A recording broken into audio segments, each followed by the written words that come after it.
"Sir, I'm going to need you to step aside." That's what they said. 2 TSA agents, 1 gate agent, 1 man, 1 first-class boarding pass, and 100 silent witnesses. Dr. Malcolm Reddick didn't argue, didn't raise his voice. He simply looked at the woman behind the counter, calm, composed, but with that look in his eyes. The look of someone used to this, and more dangerously, prepared for it. They didn't know it yet, but the man they just humiliated was the one who built the system that powered this entire airport. 20 minutes later, 6 major airports across the United States would lock out the airline, without a warning, without a sound. But for now, Malcolm simply stepped aside. Tell us where you're watching from in the comments, and hit like if you've ever been judged by how you look, not who you are. Phoenix Sky Harbor International Airport, Terminal 4, Gate C-22, 7:43 a.m. The flight to Boston was running on time. Boarding hadn't started yet, but the line at the Sky First counter was already moving. 2 elderly white couples checked in with no issue. Smiles, small talk, jokes about legroom. Malcolm waited behind them, briefcase in hand. Navy suit, charcoal shirt, no tie. Clean-shaven, except for a streak of salt and pepper along his jawline. Eyes sharp, calm like an undisturbed ocean. When it was his turn, the gate agent's expression shifted. Subtly, not outrage, not disgust, but that slight flick of hesitation, that flicker of suspicion, of assumption, that every black professional knows too well. Her name tag read Kelly. "Yes?" she asked, tone clipped. "First class. Reddick. Seat 1A, he said, lifting his phone to display the digital boarding pass. She leaned forward. Her smile disappeared. "This was purchased through your company?" she asked. He arched an eyebrow. "Yes." "Do you have another form of ID?" He held up his government-issued global entry card. Kelly looked at it like it had come from another planet. "One moment," she muttered, reaching for the desk phone. "I need a supervisor." Malcolm said nothing. He didn't roll his eyes, didn't sigh, didn't look around for sympathy. He just stood there, quiet, composed, 1 foot slightly turned out, thumb resting on the leather strap of his briefcase. Behind him, 2 younger white men in business casual stared curiously. One whispered something. Malcolm heard the word fraud float into the air like smoke. He'd been here before, too many times. Moments like this don't get easier. You just learn how to hold your breath without looking like you are. Supervisor Bryce arrived, iPad in hand. Short buzz cut, no eye contact.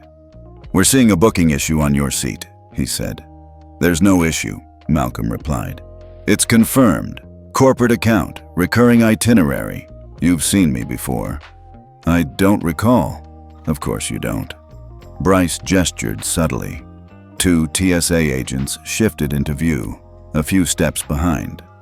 "We're happy to reissue a boarding pass in Economy Plus for now," he offered. "Just until we get this sorted. It's probably a system error." Malcolm smiled. It wasn't warm. "System error, right." He paused, then added softly, "I wrote the system." Bryce blinked. "Excuse me?" "I architected SkyFrame. You're using it right now. The gate optimization, the boarding queue AI, the verification algorithm. My team built it. Your terminal wouldn't be running without it." A beat passed.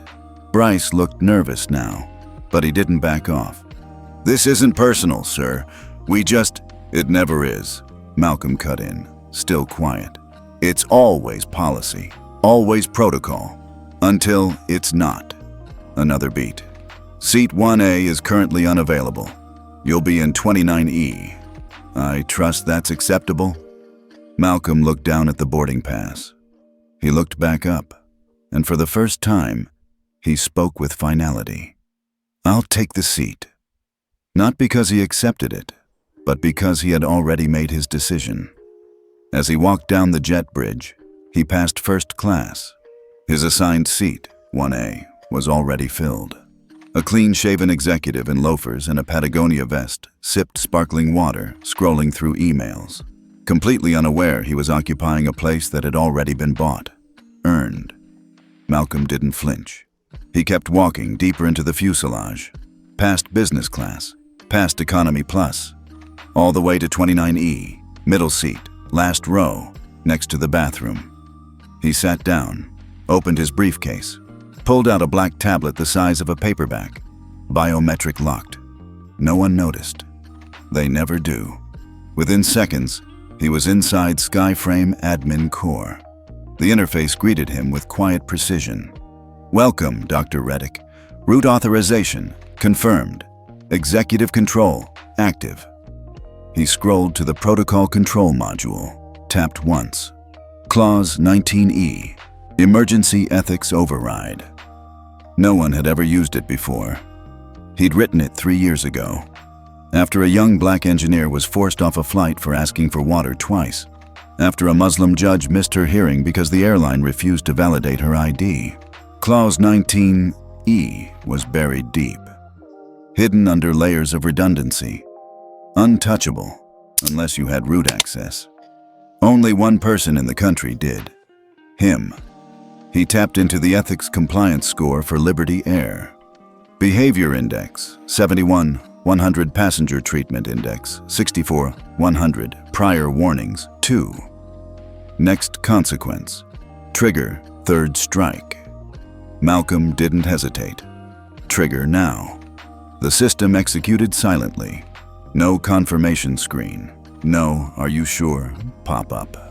Just a ripple across the server cloud. At that exact moment, 6 airports received the trigger code. JFK, ATL, LAX, C, DFW, DN. All SkyFrame integrated, all running systems that Malcolm had helped build, and all now delivering the same alert to their gate ops dashboards. Liberty Air marked non-compliant under Clause 19E. Boarding access suspended. Immediate ethical review required. Malcolm closed the tablet, slid it back into the briefcase. The plane hadn't even taken off yet. He leaned back in seat 29E. Outside the window, the tarmac glowed under the Arizona sun. He looked calm, almost peaceful, but inside his mind, a different kind of system was already coming online. Because in 20 minutes, Liberty Air would experience what it meant to profile the wrong passenger. And the world? The world was about to learn who Malcolm Reddick really was. Malcolm hated turbulence, not the kind that shook airplanes, but the kind that followed him through life. The kind that started with a look, a doubt, a pause, before a handshake. The kind that had followed him since the south side of Chicago. The plane rocked slightly, somewhere over New Mexico. He barely noticed. His body was still in 29E, but his mind had gone home. He was 13 when he first noticed the weight of being black in a place that didn't expect you to succeed. He was at a science fair, holding a robot he'd built from rewired printer parts. While the other kids got photos with the judges, Malcolm got asked if someone else had helped him. When he said no, the man looked at his father and asked, "Really?" His dad had smiled, but it wasn't a happy smile. It was the kind of smile that said, "We've been here before, son. Welcome." Later that night, his father handed him a rusted socket wrench from the garage. "You see this?" his dad said. "This thing doesn't ask to be respected. It just does the job so well, nobody questions it." That stuck with Malcolm. Be so good they have to use you, even if they never thank you. Fast forward to Caltech. First black valedictorian in his program. Still got mistaken for a janitor twice during senior year. Then MIT, where he built an early version of the algorithm that now governs SkyFrame's national boarding logic. Still couldn't get a single VC meeting without a white co-founder. So he stopped asking for meetings and built his own company. From a 2-desk WeWork in DC to SkyFrame Systems, now powering 19 federal airports with active proposals in 9 more. And still, they questioned his seat. That part never changed, which is why Clause 19E existed in the first place. The seatbelt sign dinged. A flight attendant pushed a cart past him without eye contact. He didn't need water. He needed his mind to stay sharp. He reopened the tablet. The admin interface pulsed softly. The ethics alert was live. Clause 19E had been executed. Now came the second part, data. Each time the clause was triggered, the system didn't just notify airports. It began real-time collection, passenger reassignment rates by race, boarding denial patterns, complaints buried under guest experience headers, agent override logs, audio capture snippets from flagged gate transactions. SkyFrame pulled it all. Because racism didn't always wear a hood or wave a flag. Sometimes it wore a name tag and said, "Can I see your ID?" Just then, his phone buzzed in his pocket. Zoe, his executive assistant, had texted. Zoe, 8:34 a.m. Video of incident already hit 11K views. Someone caught the whole thing. It's spreading on TikTok. You want me to say something? Malcolm, 8:36 a.m. Not yet. Let them talk. We move quiet. Another ping.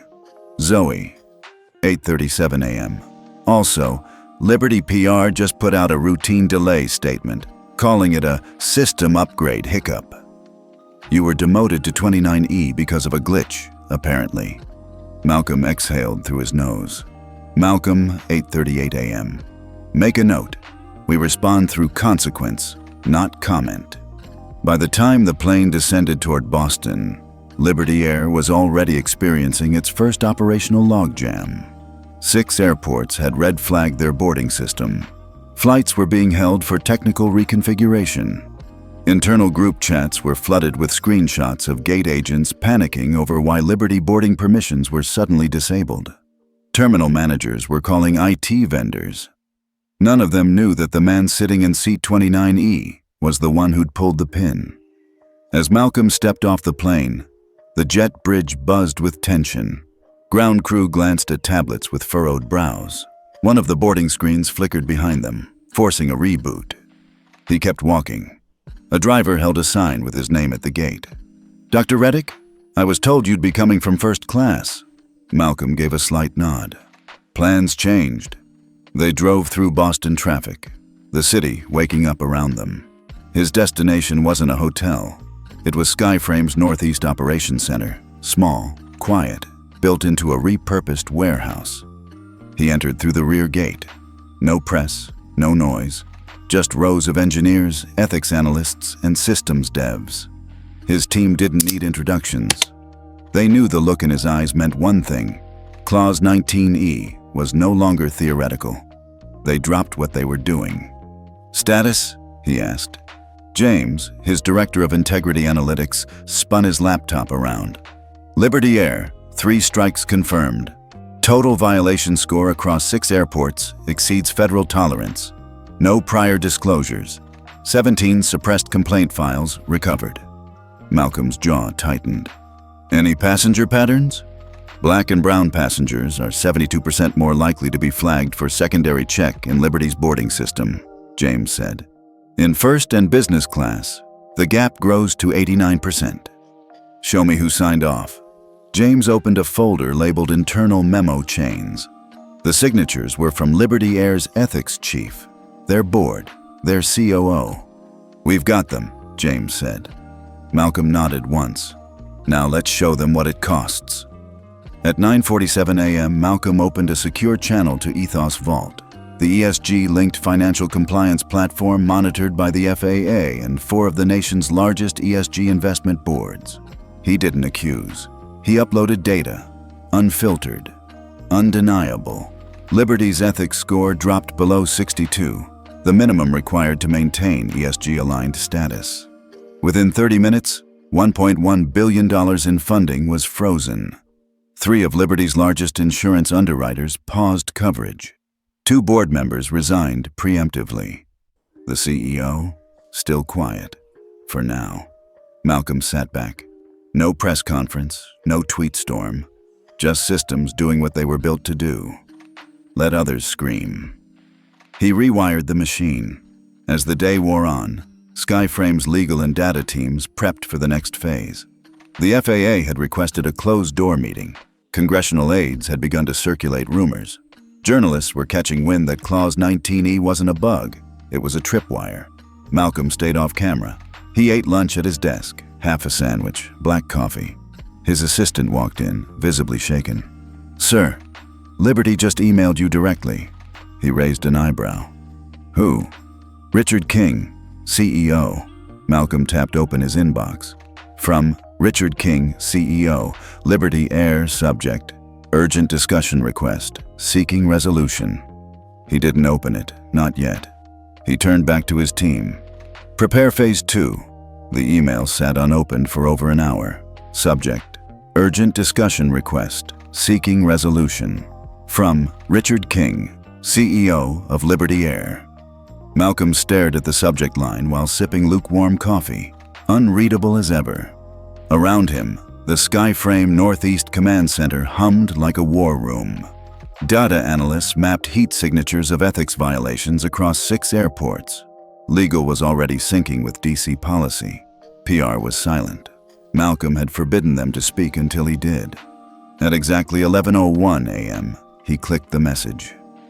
"Dr. Reddick, I was made aware of the situation regarding your flight this morning and the unintended consequences that followed.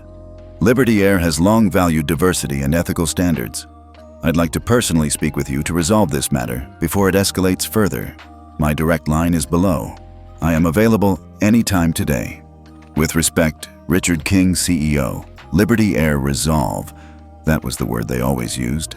Like this was a billing issue, a scheduling conflict, a typo in a report.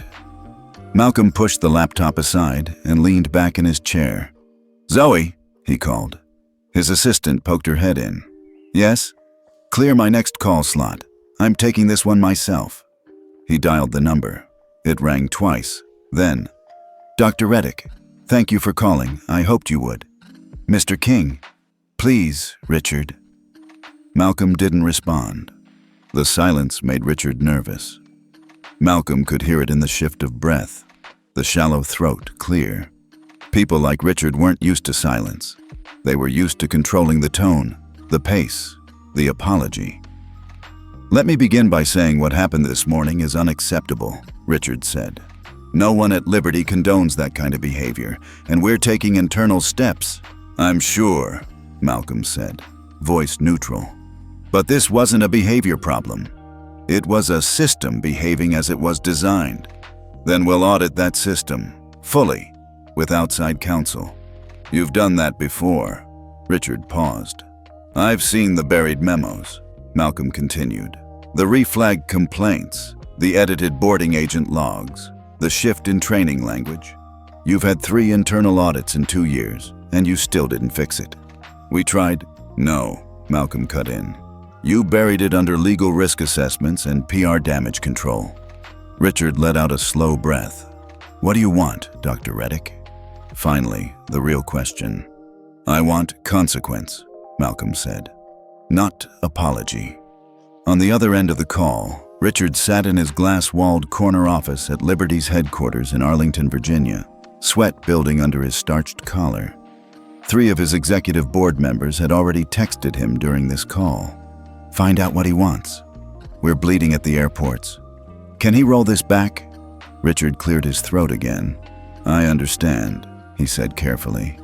"But if Clause 19E continues to lock us out of SkyFrame-enabled airports, we're looking at potential loss of over $300 this quarter alone." "That's not my concern," Malcolm replied. "It could be," Richard offered. "We're willing to make significant gestures, public apology, executive resignations, donation to an equity initiative, you name it." "You're offering theater," Malcolm said. "I'm offering reform." "Then tell me, what does that look like?" Malcolm leaned forward in his chair. "I want 3 things," he said. "First, Liberty signs the Passenger Ethics Accord." "The FAA hasn't adopted that yet," Richard countered. "They will. After this week, they won't have a choice." Richard was silent. "Second," Malcolm continued, "you release the internal diversity and profiling audit data from the past 5 years. Full transparency, no spin." That'll tank investor confidence. You should have thought of that before asking for my ID 6 times. Richard flinched audibly. Third, Malcolm said finally, you transfer control of your ethics review board to a neutral oversight group. One not picked by your general counsel. You mean yours? Richard asked, voice sharp. Malcolm smiled faintly. Not mine. The public's. There was a long pause. I have to bring this to my board, Richard finally said. Do that. Malcolm was about to hang up when Richard spoke again. Dr. Reddick, if we do this, you understand it sets a precedent. Other airlines, other companies, they'll be forced to answer to this system. That's the point, Malcolm replied. Then he ended the call. By 2:15 p.m., Malcolm's executive team had convened in the SkyFrame strategy room. You just cornered one of the top 3 airline CEOs in the country, James said, grinning. I didn't corner him, Malcolm replied. I built the hallway and waited. The room chuckled, but Malcolm stayed serious. This is bigger than Liberty, he said. We use this moment to push the FAA. The accord gets signed, or this repeats with the next airline that crosses the line. What about retaliation? Zoe asked. You don't think they'll come for us? They already have, Malcolm said. They've just been using bureaucracy and branding to do it. Now we speak the only language that holds. That evening, Malcolm received a ping from his legal counsel. FAA has requested a private meeting re Clause 19E implications. Senators Bell and Ruiz have expressed interest in opening public inquiry. He stared at the message for a moment. SkyFrame had been under the radar for years. Powerful, yes, but invisible to the public. This was about to change. Clause 19E had exposed a blind spot the industry didn't want to admit. That ethics wasn't a PR line item. It was infrastructure. And now, it was being enforced. Later that night, back in his suite overlooking the Boston harbor, Malcolm sat on the balcony, jacket off, sleeves rolled.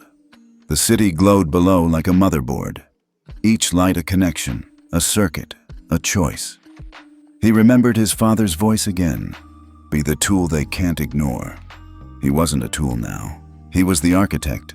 And the system? It had finally answered back. At 8:42 a.m. the next morning, Liberty Air's stock dropped 11.4%.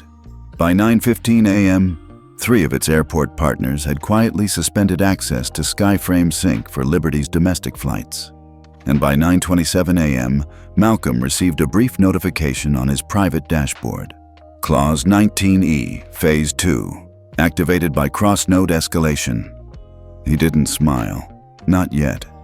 At the FAA headquarters in D.C., chaos brewed behind closed doors. How the hell did this even happen without clearance? Snapped Deputy Administrator Karen Shu, slamming her folder on the desk. SkyFrame isn't even an FAA-regulated enforcement system, yet its triggers just wiped out Liberty's federal access overnight. Her chief of staff, Marlin, adjusted his glasses nervously. Technically, Clause 19E is still listed as Experimental Risk Mitigation Protocol. But because Liberty was flagged by 3 independent cross-agency triggers, that's the problem. We never even saw it coming.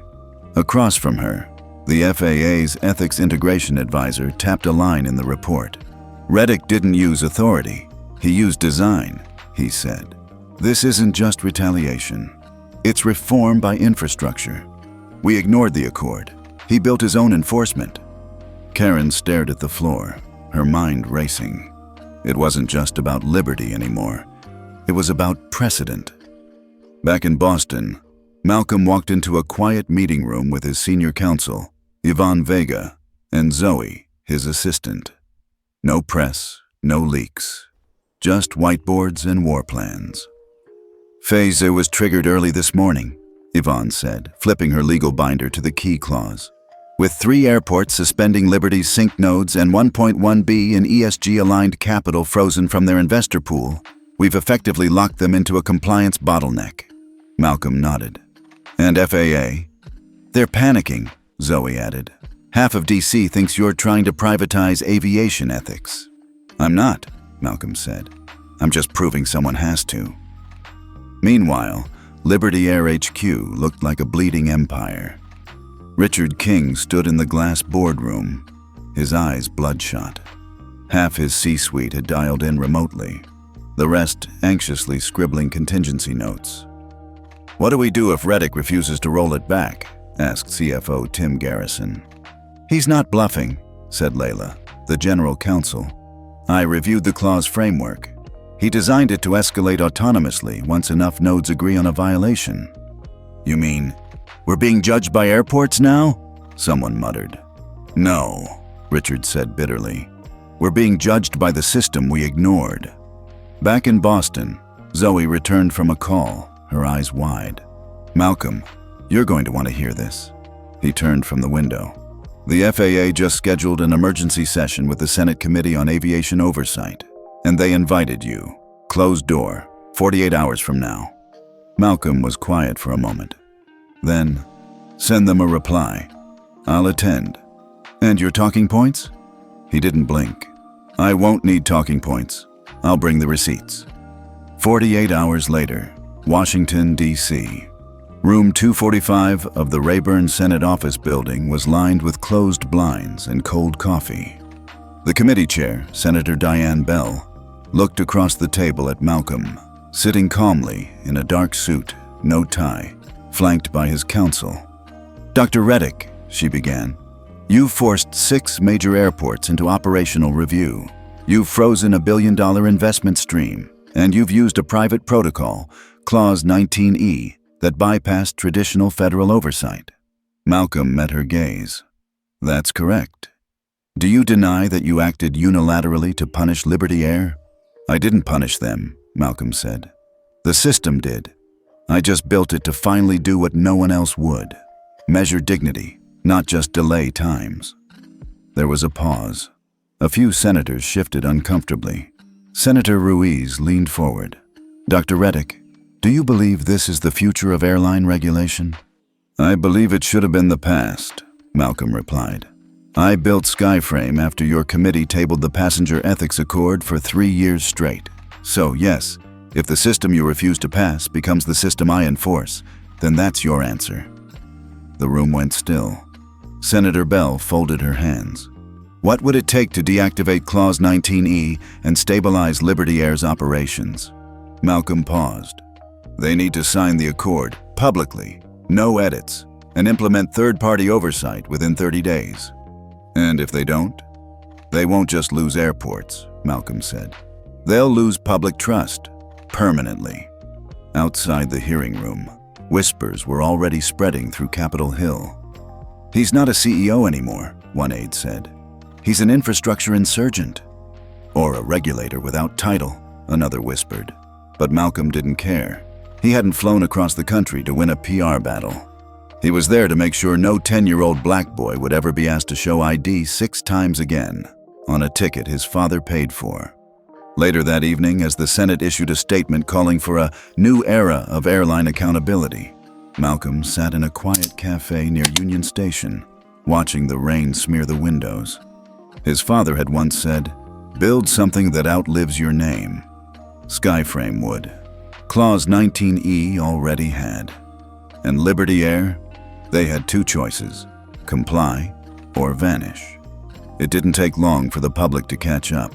By noon, the day after the Senate hearing, hashtags like #Clause 19E, #Dignity in Flight, and #SkyFrame Shutdown were trending across social media.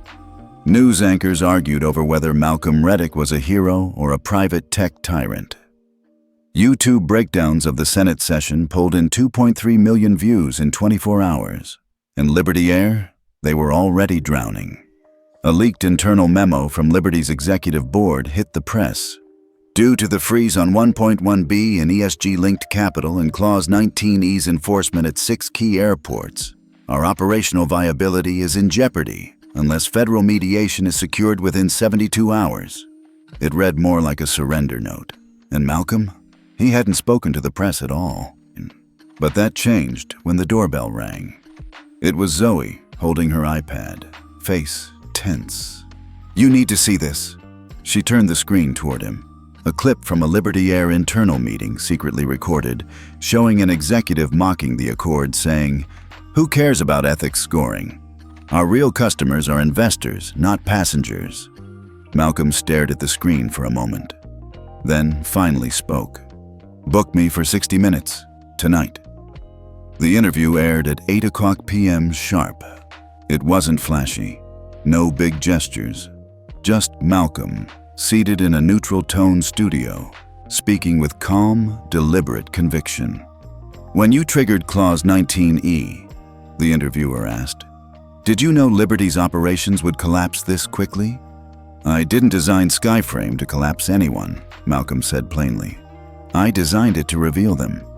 And what did it reveal? That they thought dignity was optional. The room went quiet. The interviewer looked stunned. America leaned in. By morning, 3 more ESG funds quietly pulled out of Liberty Air. One of them issued a single-sentence statement. "We don't fund companies that fail human decency tests." Meanwhile, a coalition of black tech executives published an open letter titled, "We Stand with Malcolm." The letter called SkyFrame the digital Montgomery bus boycott of their generation. And for the first time, Malcolm smiled when he read it.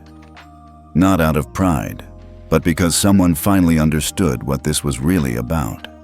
In a sleek boardroom at the headquarters of Altura Ventures, Liberty's largest investor, panic simmered behind closed doors.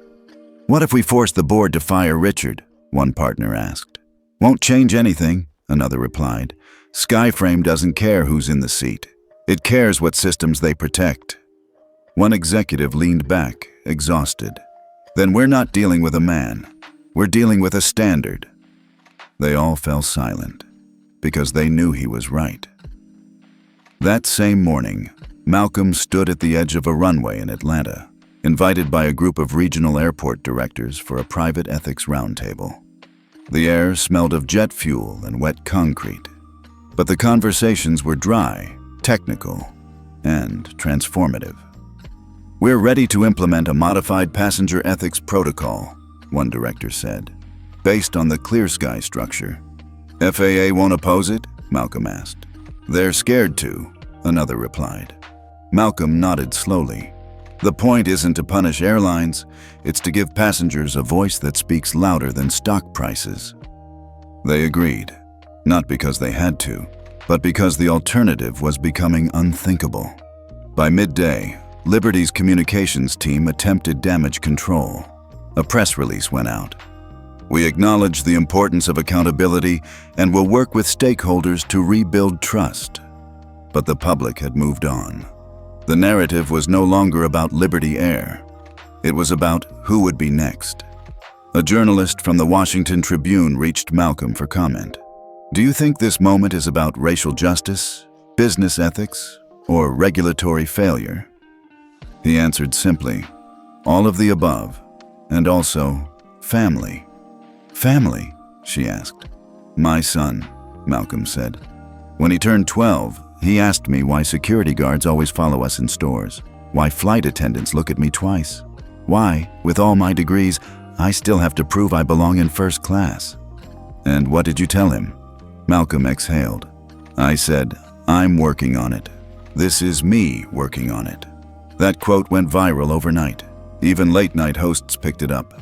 One of them said, "When the man who built your airport ethics system calmly tells Congress, 'I'm working on it,' you let him finish." But the true shock came 72 hours later. A breaking headline spread like wildfire. Phoenix Technologies acquires Liberty Air's digital infrastructure division in $3.4 billion restructuring deal. It wasn't a hostile takeover. It was a strategic extraction. The data systems, scheduling backbone, and even the AI route mapping tools Liberty once mocked, all of it now belonged to Malcolm.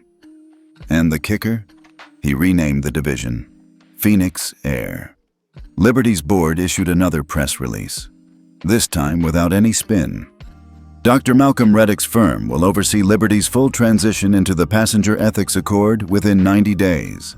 Effective immediately, CEO Richard King has resigned. The final twist? Phoenix Air became the first airline subsidiary to implement a passenger dignity scoring system, visible to customers, regulators, and even investors. No more hiding, no more excuses, and no more optional ethics. That evening, Malcolm stood again at the window of his Boston penthouse. Same city, same skyline. But everything had changed.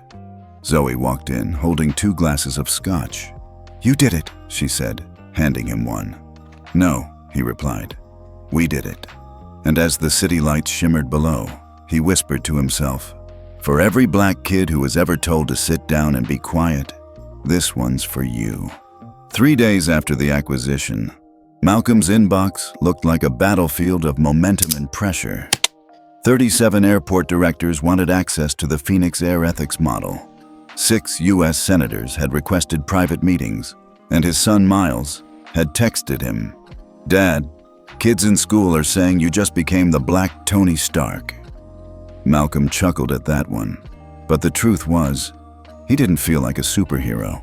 He felt like a systems engineer who finally got the green light to fix the damn architecture. At 10 o'clock a.m. sharp, Malcolm walked into the first Phoenix Air strategy meeting since the transition. Everyone stood, not because he asked them to, but because they knew what this moment meant.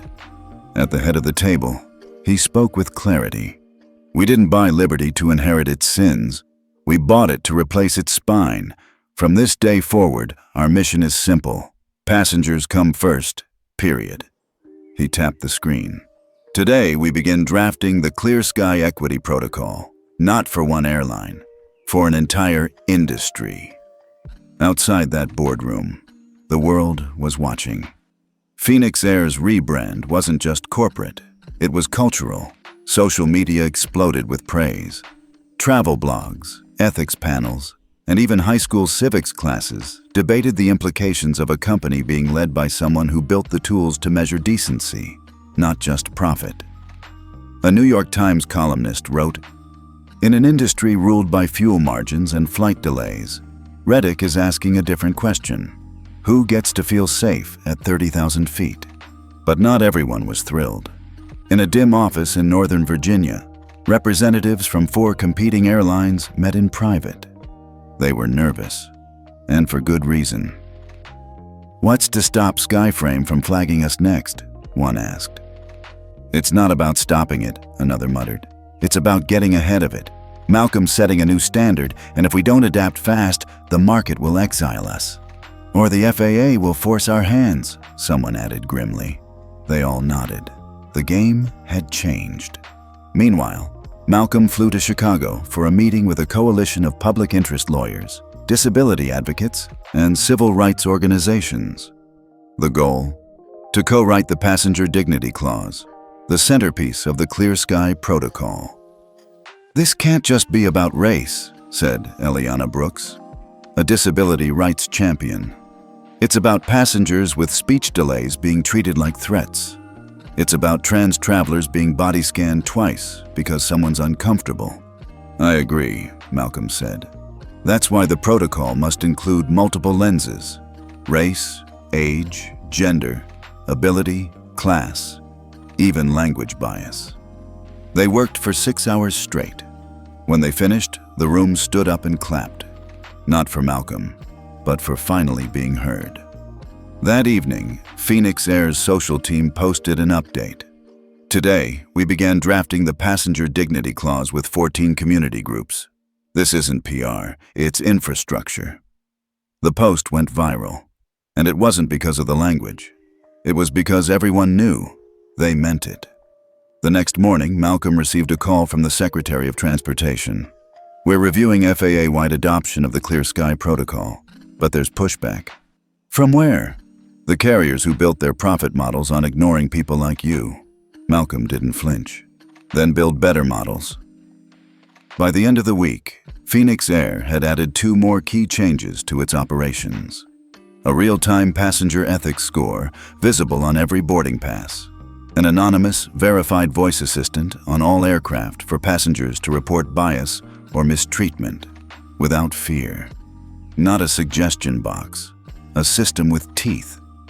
At the same time, Malcolm's face was everywhere. He was on Time magazine's digital cover with the headline, "The Engineer of Equity." But he hated the attention. Because it wasn't about him. One night, while walking the quiet path behind his Boston home, Zoe caught up to him.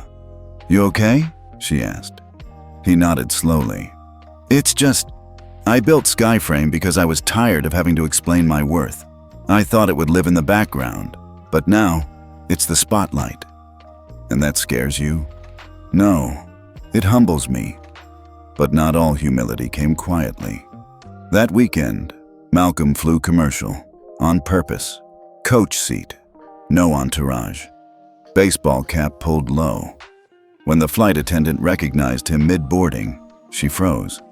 "You're Malcolm Reddick?" He smiled gently. "Just Malcolm today." She paused. "I just wanted to say, my brother is autistic, and what you built, it matters. He got through security last week without crying for the first time." He nodded, eyes stinging. "Thank you for telling me." And for the first time in a long time, he felt safe on a flight. Not because of the system, but because someone finally cared. A few days later, the FAA made it official. The ClearSky Equity Protocol would become a national requirement for all airlines seeking federal compliance by Q4. It was the first time in U.S. aviation history that a passenger dignity framework was elevated to the same tier as safety checks. News anchors called it Reddick's legacy, but Malcolm didn't care about legacy. He cared about impact. In a final touch, Phoenix Air released its core pledge on every aircraft monitor. Every seat holds a story. Every story deserves respect. As Malcolm boarded a quiet red-eye back to Boston, he looked around the cabin. People were smiling, relaxed, diverse. Not because everything was fixed, but because it had finally begun. He closed his eyes, leaned back, and thought of Miles. Someday his son would fly without ever feeling like a suspect, and that was the real destination. 4 weeks after the ClearSky Protocol became federal law, Malcolm Reddick found himself seated not in a first-class cabin, but across from a U.S. Senate Ethics Subcommittee, once again under the brightest spotlight in Washington. Only this time he wasn't defending himself. He was defining the future. "Dr. Reddick," the chairwoman began, "this hearing isn't just about aviation anymore. It's about precedent. Your framework is now being considered for integration into public transportation, school systems, even AI hiring platforms." Malcolm leaned forward calmly. He'd expected this. "We built SkyFrame to evaluate ethical readiness," he said. "Not just for airlines, but for any system that touches the public." A few senators exchanged looks. "So, you're saying this goes beyond airports?" He nodded. "It always did." Back in Boston, Zoe watched the hearing from her office, surrounded by engineers and project leads at Phoenix Labs. "What's the vote count looking like?" someone asked. "Still tight," Zoe replied. "Too many senators funded by legacy travel lobbies." A younger engineer chimed in. "I heard one of the rail networks offered $20 million in dark money to stall adoption of ClearSky Phase 2. Zoe didn't flinch. "That's why we don't just build tech," she said. "We build transparency." That same week, Malcolm traveled to Houston for a high-stakes private summit with CEOs from 6 major airlines. Most had been silent during the Clause 19E fallout. Now they wanted a seat at the table. The room was modern, cold, and tense. One CEO, middle-aged and clearly uncomfortable, broke the silence. "You know what they're calling this in the industry, right?" Malcolm looked up. "Enlighten me." "The Reddick Wall, a digital ethics firewall that no one saw coming." Malcolm smiled slightly. "Then you weren't looking." Another CEO leaned forward. "We want in, but we need time." "You've had decades," Malcolm said, voice calm but cutting. "You knew bias existed. You just never expected it to cost you money." Meanwhile, the public was already ahead. In Chicago, a group of teen coders from a high school robotics team launched Skywatch, a public-facing dashboard that visualized which airlines had adopted passenger dignity policies and which hadn't. It racked up 5 million hits in 48 hours. The tagline read, "Don't fly blind, know who's flying you." But the real pressure came from abroad. The European Union announced it would require all transatlantic carriers to comply with SkyFrame's ethics score minimums by the end of the quarter. That meant any US airline with a low ethics compliance score would lose access to EU airspace, a multi-billion-dollar threat. And suddenly, even the legacy carriers were listening. Back in Washington, the Senate vote passed, 51 to 49. ClearSky's next phase, covering rail, bus, rideshare, and port systems, was greenlit for federal adaptation. The US had just taken its first step toward nationalized ethical transportation infrastructure. Malcolm didn't cheer. He simply stood up, adjusted his tie, and whispered, "One system at a time." That night, he received a video call from his son, Miles. "Dad, did you hear? They played your quote in my civics class." Malcolm chuckled. "Which one?" "The one where you said, 'We didn't design SkyFrame to collapse companies. We built it to reveal them.' My teacher had us break it down like poetry." Malcolm leaned back, pride warming his chest. "You get what it means?" Miles nodded. "It means they can't hide behind uniforms anymore." While America wrestled with adoption, Phoenix Air quietly rolled out a game-changing update.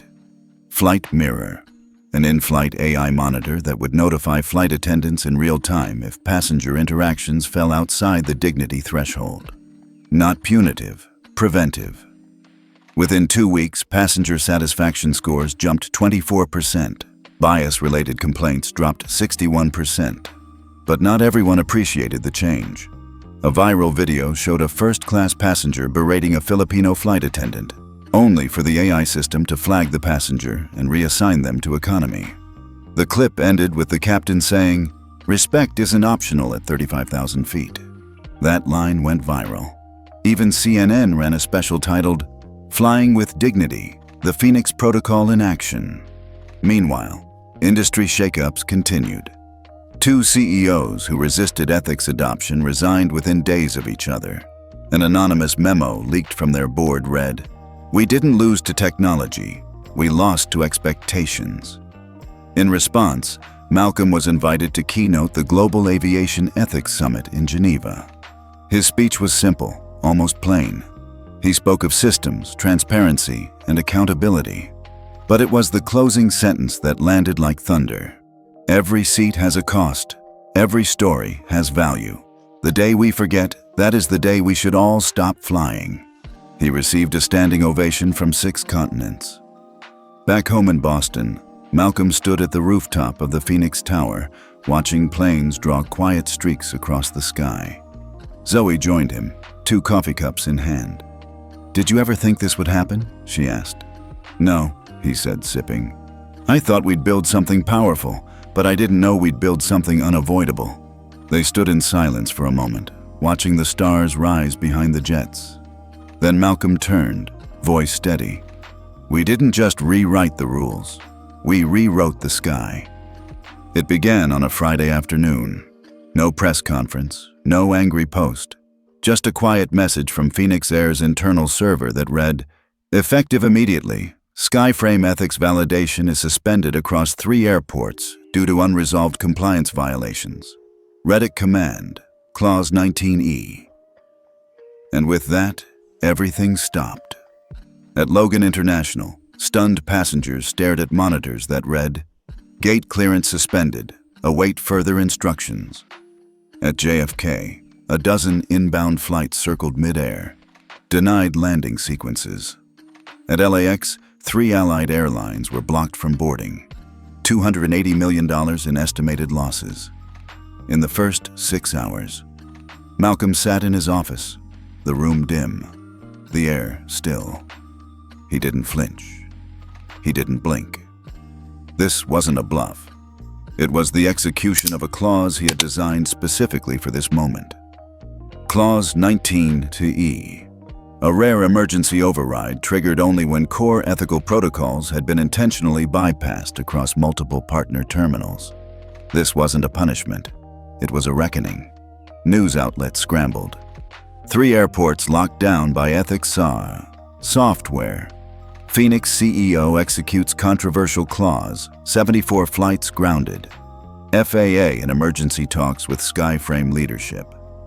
One anchor asked, "Is this a cyber attack or a moral audit?" The truth? Both.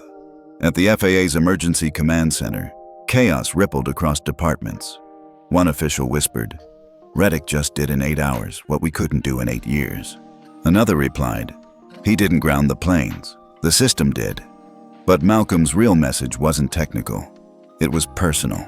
And it landed hardest at Sky Blue Transatlantic headquarters in Atlanta. In a private boardroom, the CEO of Sky Blue read the letter that triggered the cascade. It was hand-signed. "Your deliberate override of flight mirror alerts targeting racial bias incidents on flights 928, 401, and 650 constitutes a breach of SkyFrame code ethics. Further silence from your team confirms willful suppression. As per Clause 19E, SkyFrame will now initiate suspension of your real-time certification relay, lockout from Skygate International syncing, notification to all ESG-linked investors. We didn't ask you to be perfect. We asked you to be honest. You chose neither. Dr. Malcolm Reddick." The CEO folded the letter in silence. By Sunday morning, $1.1 billion in ESG-linked airline investments were frozen. 17 institutional investors placed Sky Blue on ethical probation.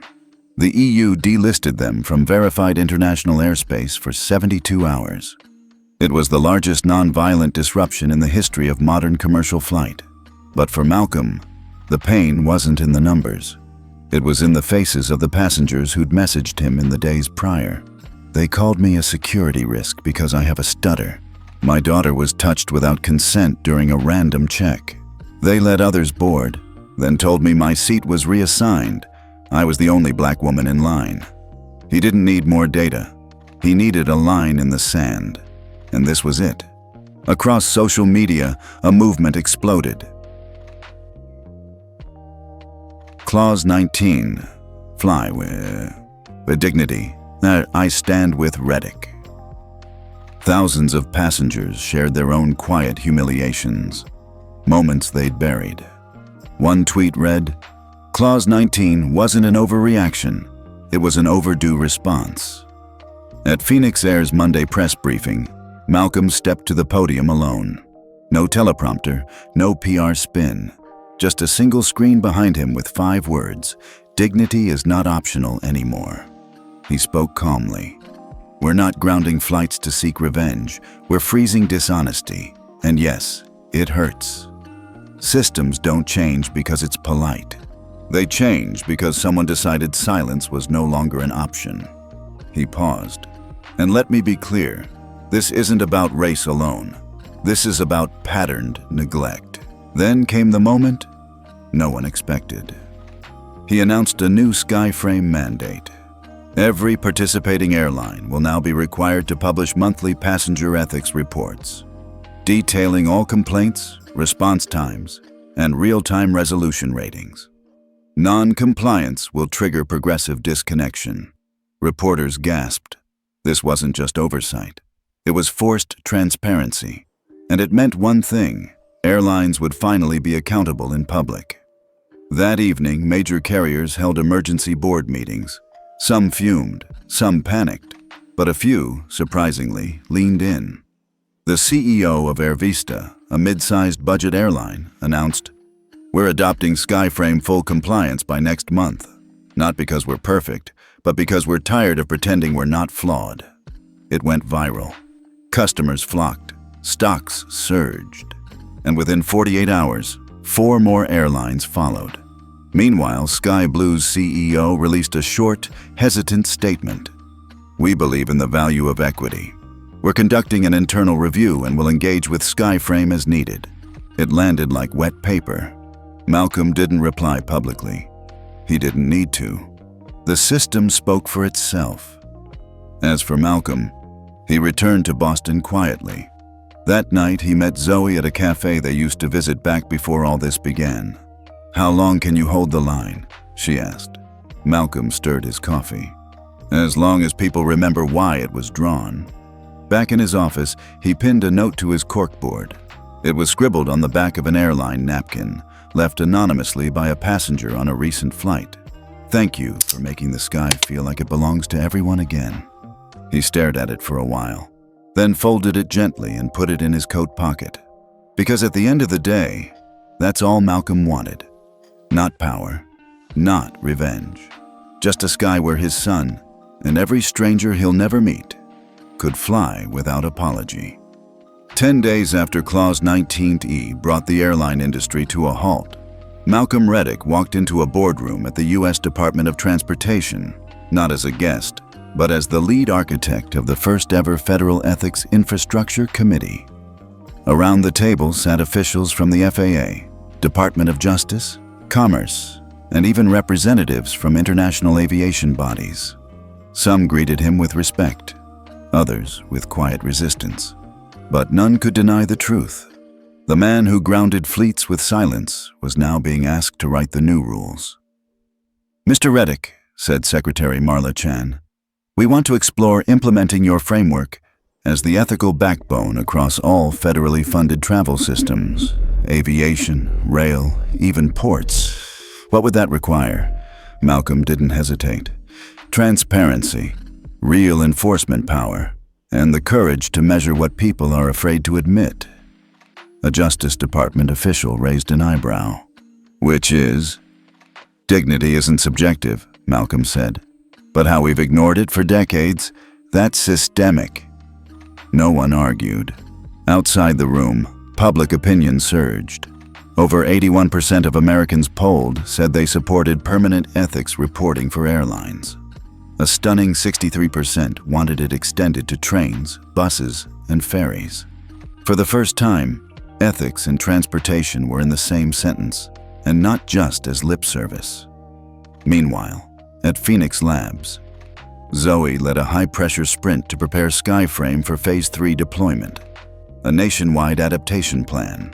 Their team had just 90 days to integrate SkyFrame's core architecture with 6 regional transit networks, including the notoriously outdated Amtrak rail matrix.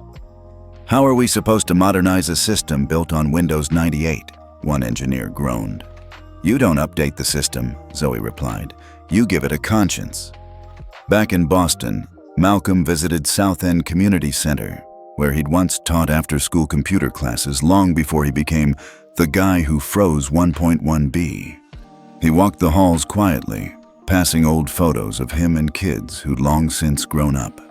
In the gym, a group of teenagers were clustered around a laptop, watching TikToks of passengers telling stories of bias on flights. One girl, barely 15, looked up and said, "You're the Sky guy, right?" Malcolm chuckled. "I've been called worse." The girl pointed at the screen. "This lady says they made her put her baby formula through 3 scanners while the white lady behind her walked through with 2 bottles and no questions." Malcolm nodded. "That's why we built SkyFrame." The boy next to her tilted his head. "But it's just tech, right? Like code and sensors." Malcolm crouched down. "It's more than code. It's code with memory. Code with receipts. It doesn't just log what happens, it remembers what shouldn't." Later that week, a surprise endorsement came from an unlikely source. The International Aviation Consortium, which had long resisted US-led regulation, issued a formal statement. "The SkyFrame system represents a viable path forward for global ethical aviation standards. We will consider pilot programs in European and South American sectors effective next quarter." It was a seismic shift. And just like that, SkyFrame went global. But Malcolm wasn't celebrating. He was preparing, because not everyone wanted reform. Inside a high-rise in Dallas, a coalition of airline lobbyists, legacy CEOs, and political donors met in secret. Their mission? To kill ClearSky, or at least stall it beyond the next election cycle. "They're calling this a dignity revolution," one exec sneered. "But dignity doesn't pay dividends," another replied. "No, but it sure freezes them." Their plan was simple. flood Congress with a passenger experience bill, an intentionally vague proposal that sounded pro-customer but subtly weakened enforcement, removed public reporting, and stripped SkyFrame's legal authority. They hoped it would pass quietly. But Malcolm wasn't a rookie. The moment the draft leaked, Zoe intercepted it. She walked straight into Malcolm's office, laptop in hand. "They're coming," she said, dropping the device on his desk. He scrolled, read, paused. Then he picked up his phone and called one person, Governor Tanya Holmes, chair of the National Infrastructure Equity Council. Within 48 hours, the counterstrike was ready. It came in the form of a public broadcast from Capitol Hill.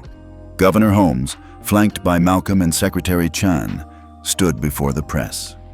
"Today," she announced, "we are introducing the Passenger Integrity Act, a federal bill requiring all public and private travel systems receiving government funds to adopt verified, independent ethics systems within 12 months.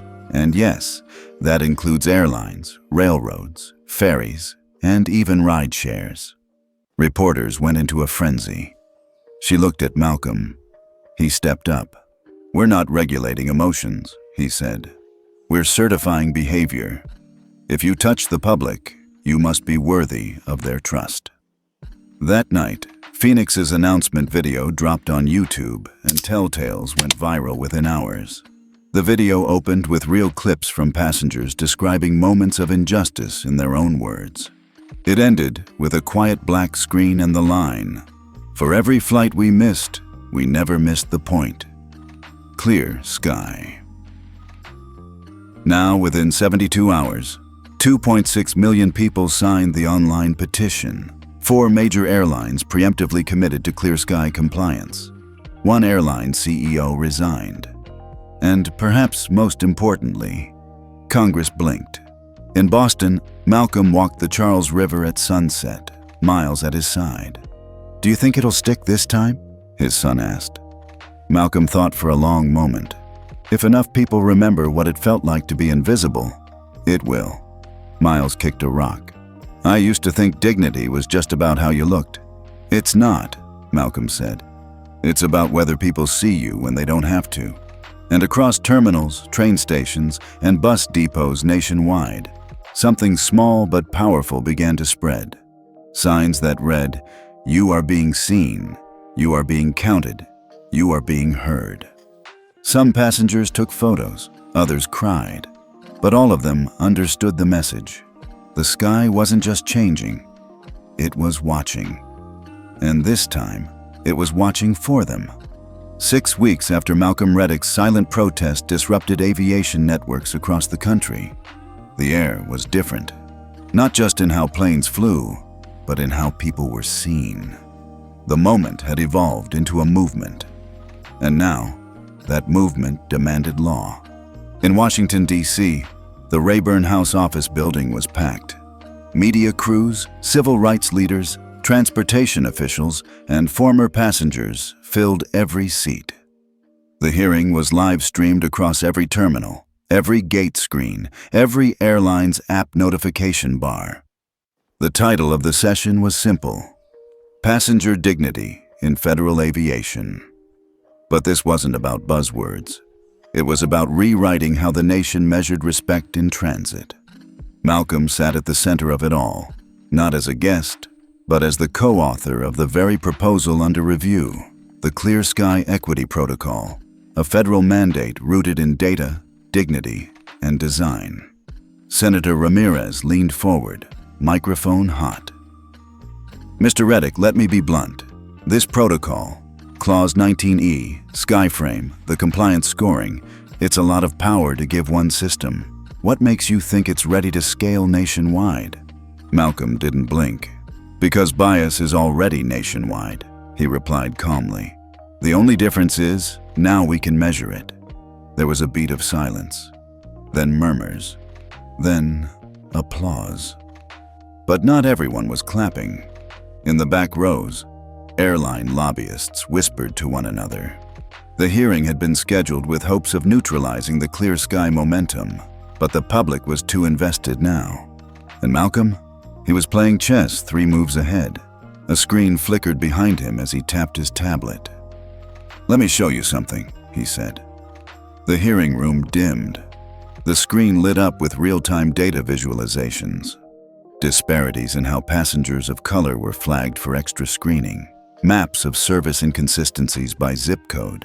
Emotion detection metrics from AI used at boarding gates. This isn't theory. This is live data from your constituents' lives. Then the slide changed. A single sentence appeared in white text over a black screen. "Your dignity shouldn't depend on your gate number." Gasps, camera shudders, tweets mid-type. Senator Riley, once a skeptic, leaned into his mic. "You're saying SkyFrame can monitor all this across every airline?" Malcolm nodded. "It doesn't monitor.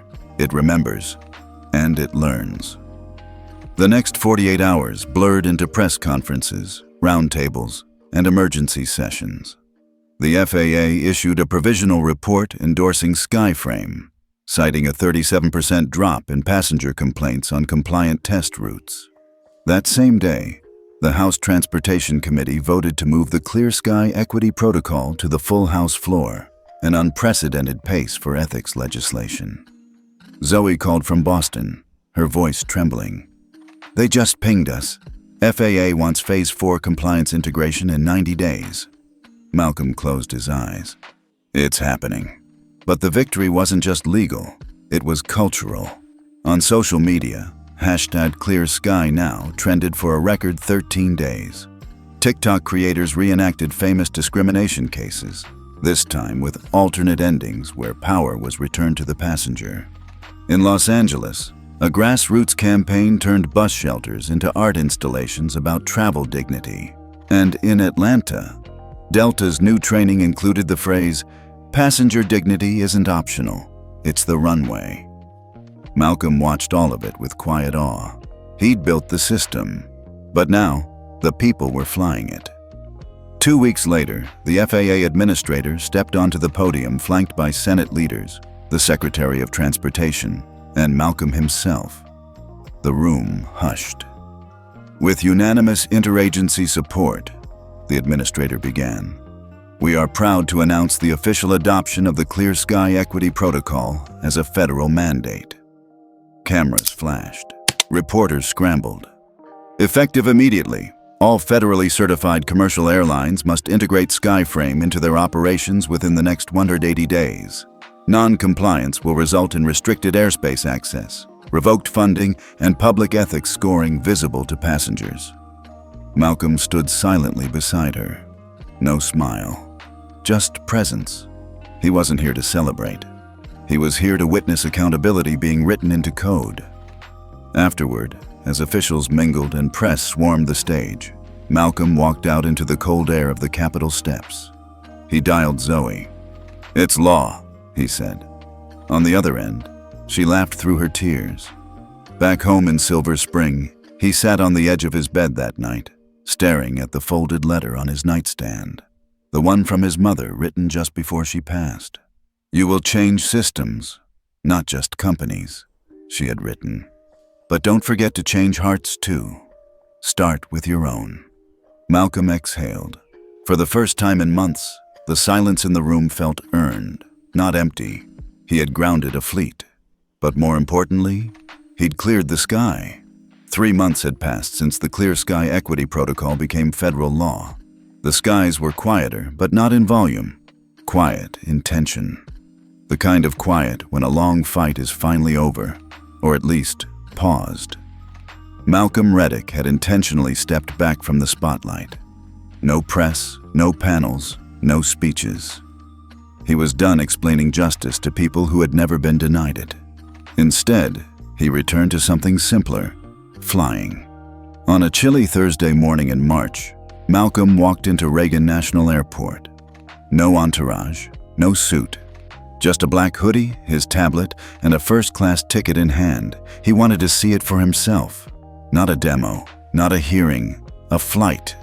Gate C-24, Sky Blue Transatlantic, Flight 741 to San Francisco. It was the same airline, the same route, the same gate that had denied him months earlier. But this time, everything felt different. The gate agent looked up and smiled. "Good morning, Mr. Reddick. First-class boarding in just a moment. And thank you, truly, for everything." No awkward glances, no hesitation in her voice, no flag on the system. When he stepped onto the plane, the lead flight attendant gave a small nod. "Dr. Reddick, we've been briefed. If there's anything we can do, you just let us know." That used to be code for "we're watching you." Now it sounded like they actually meant it. He sat in 2A, leather soft. No eye rolls from fellow passengers. No, "how did he get that seat" stares. Just normal. And that made Malcolm emotional in a way he didn't expect. The seat beside him was still empty when the last few passengers trickled in. Then she arrived. An older black woman, elegant, maybe late 70s. Her hair was a soft crown of silver curls, her eyes alert but kind. She looked at him, paused, then smiled. "Mind if I sit here?" she asked, gesturing to 2B. Malcolm stood slightly to let her in. "Of course not."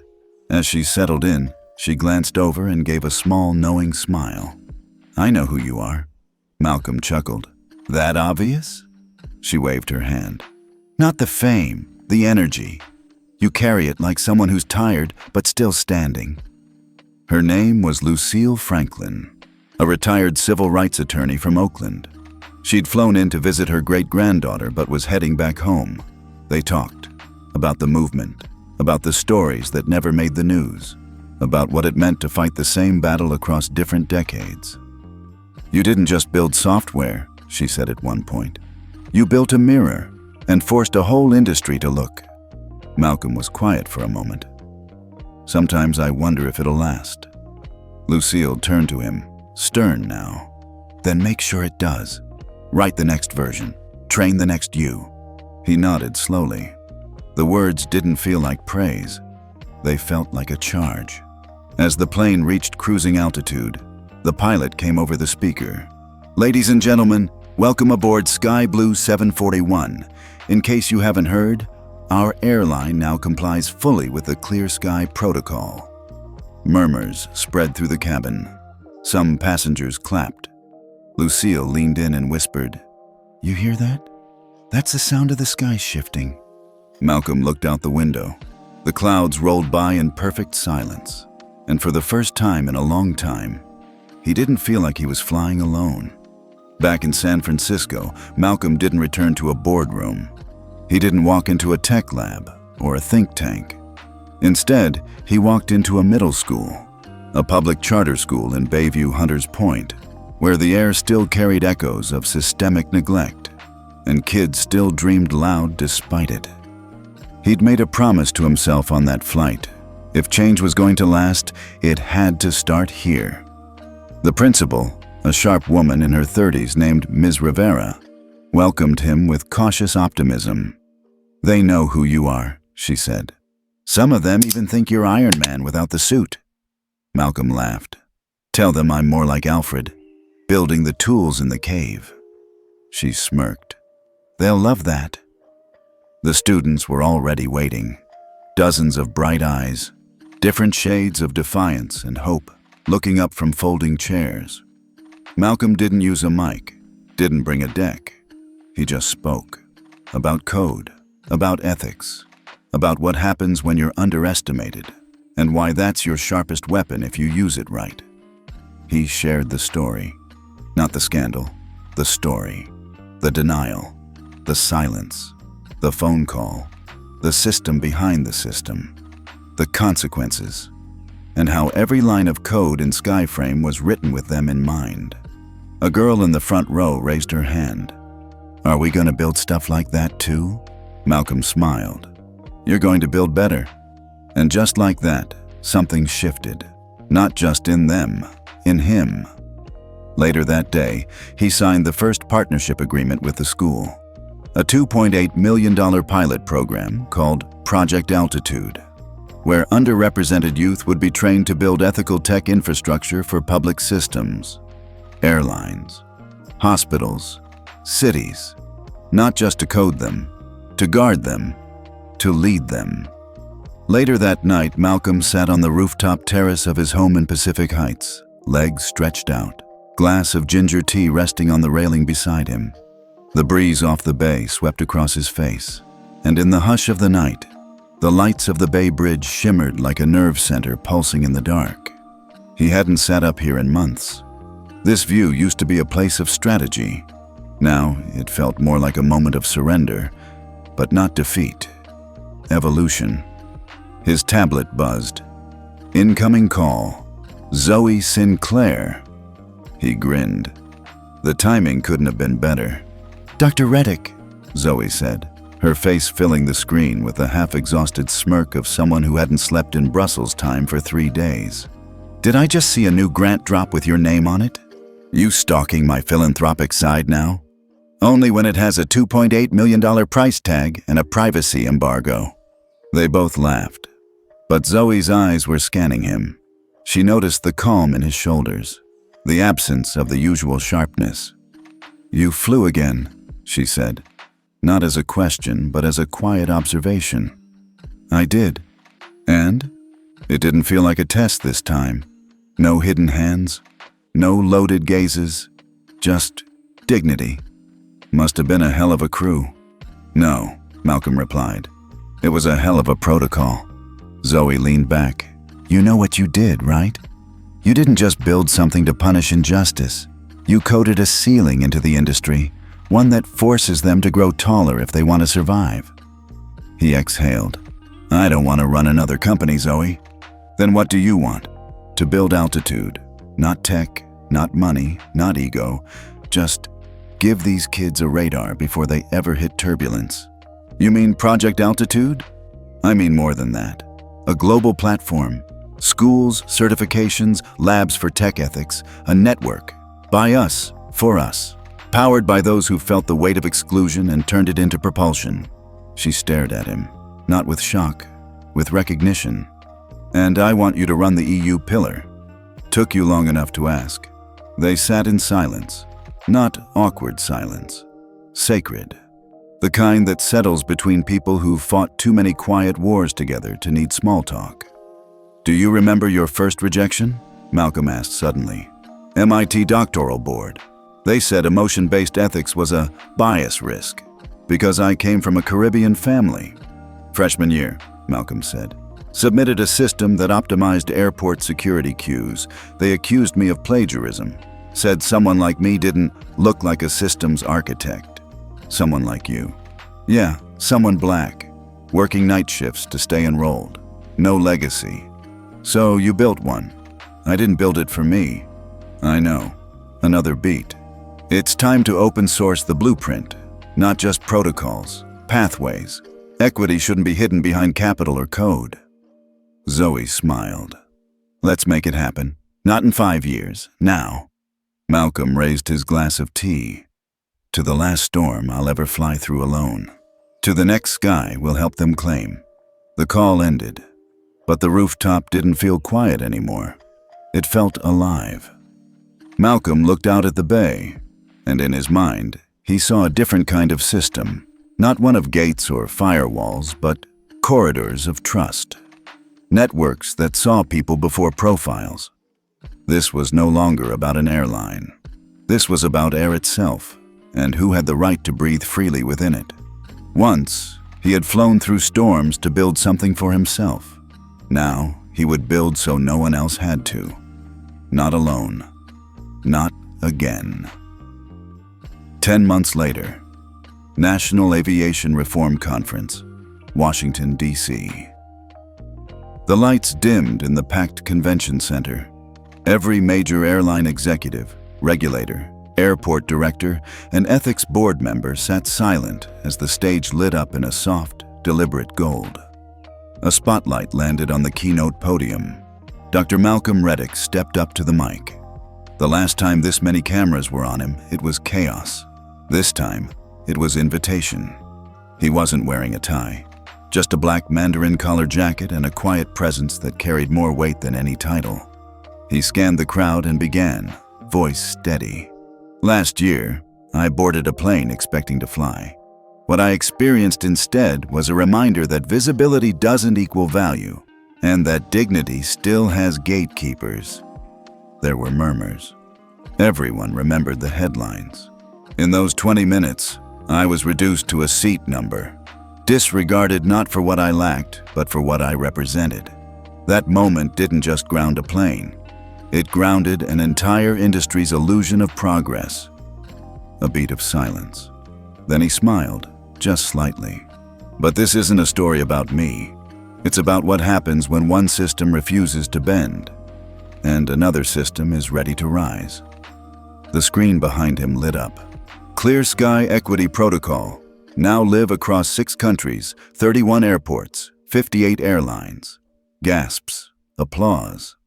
This protocol isn't a threat. It's a mirror. A tool to measure who we are when no one's watching, and who gets to belong without needing to prove it first.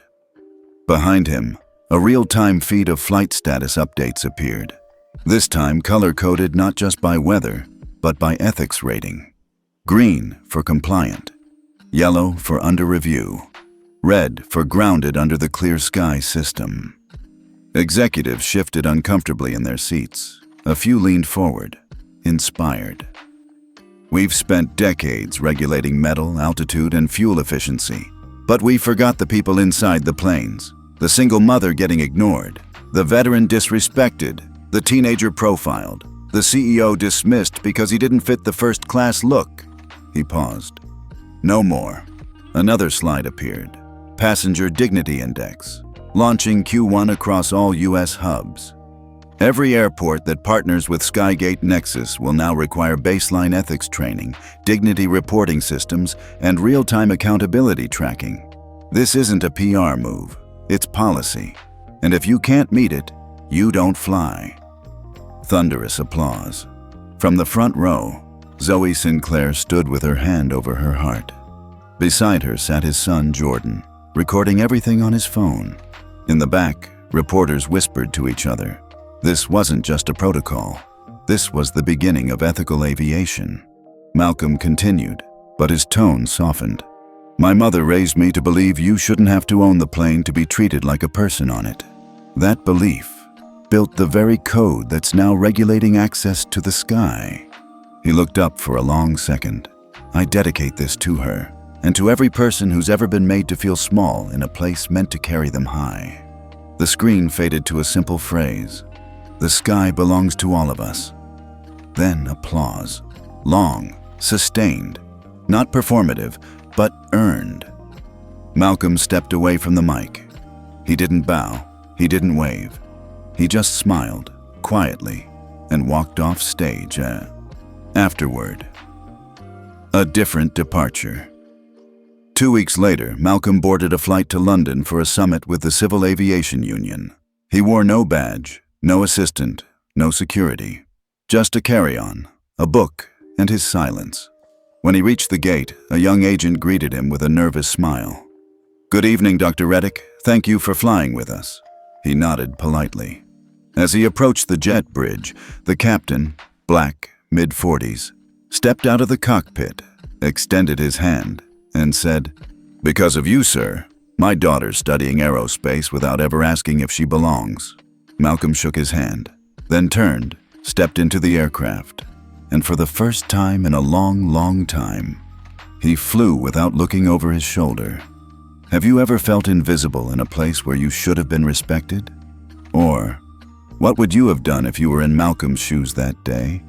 Tell us where you're watching from, and drop your thoughts in the comments.